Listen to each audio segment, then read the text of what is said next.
Okay, so this is kind of cool.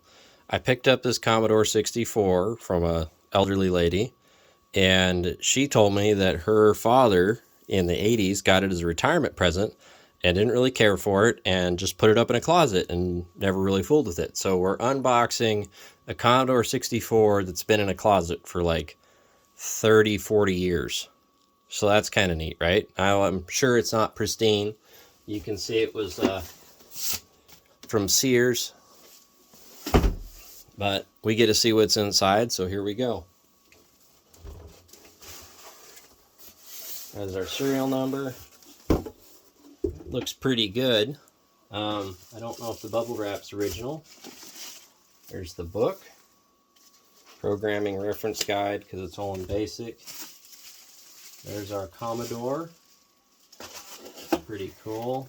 In this box, we got some cartridges, fax,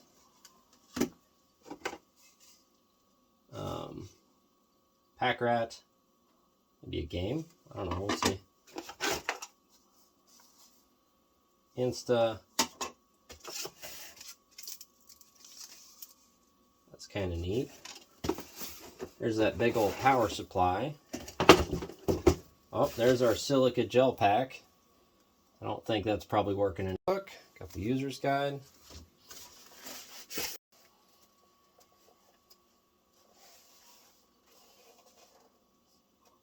Pretty cool.